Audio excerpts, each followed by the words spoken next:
New listings were up over 120% from December to January as San Diego home sellers woke up to 2025. Hang out with us till the end and we'll show you what's going on. Let's check out the month-over-month numbers and then we'll zoom out to look at long-term trends.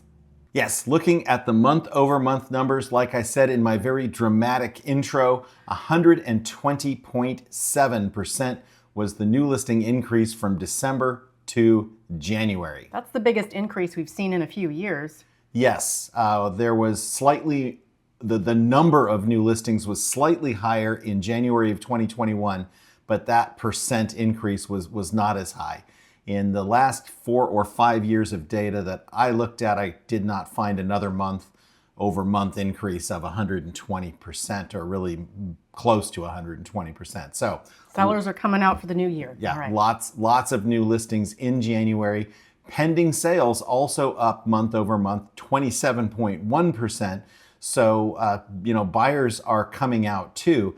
And we have to bear in mind that this number of new listings in December was dismally low. So, the 120.7, while dramatic, isn't like, oh my God, there's so many new listings or there's so many listings on the market, because buyers are snapping them up. Closed sales were down month over month because... that's a lagging indicator. So that's talking more about what was happening in November and December than the current market. Right, yes. So yeah, in December, there were 1,720 closed sales based on November's pendings, and thusly with January's closings, those were based on December's pendings, which were low. So down 16.5%. Days on market up again. So market times have been slowly increasing over the past few months. We'll see where that goes. And a 0.6% increase in median price from December to January. Although in the past several years, when we've seen a median price increase, any median price increase from December to January, that has spelled significant median price increases going into the first and second quarter. All right, well, it'll be interesting to see what happens next month with median prices. Always interesting. Okay, shall we check out some long charts? Let's check them out. All right, let's talk about new listings. All right, looking at new listings, that 3,004 number of new listings in January is by no means historically really that significant, other than it's the most we've seen in a few years. Going back into history, it was a regular occurrence. Looking at the past 3 years, certainly the highest number of new listing for both detached and attached properties. So we're starting off 2025 with what feels like at least a solid base of new properties coming onto the market. Strong start? Strong start for properties being listed. All right, let's check out closed sales. So looking at closed sales for the last 3 years, we have the highest number of detached closed sales in January by a bit. And then attached sales didn't quite reach the number that they did last January, but very, very close. Overall, up 5.1% on the detached and down 4.3% on the attached housing.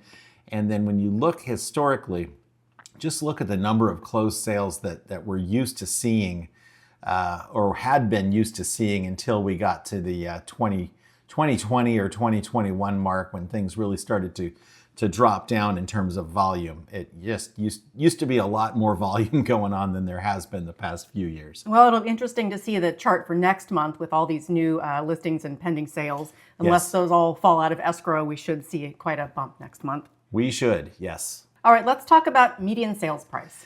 All right, yeah, looking at median sales price, definitely the highest January we've had in the last 3 years for both detached and attached. Detached up 7.3% and attached up 2.3%.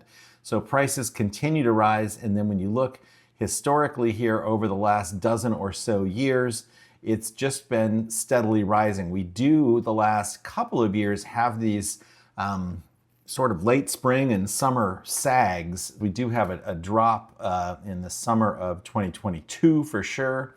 And then I believe right about here in the summer of 23, and then last summer, same thing. So we see this tremendous out of the gate rising of median prices and then a slacking off, but year over year, we are winding up ahead.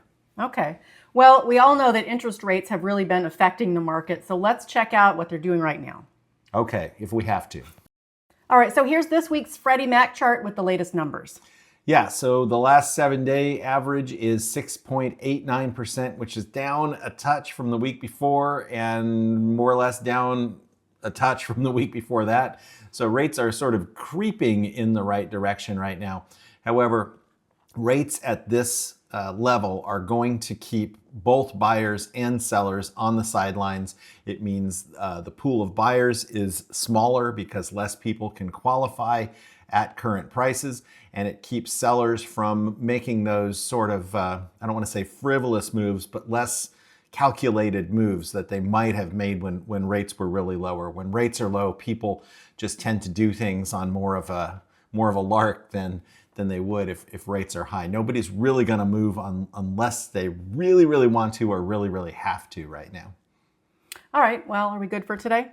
Yes, that's what's going on. Thanks for sticking around to the end. All right, well, thanks for joining us. If you enjoyed this video, please like, share, subscribe, and comment, and we'll be back next month with another update. Thank you.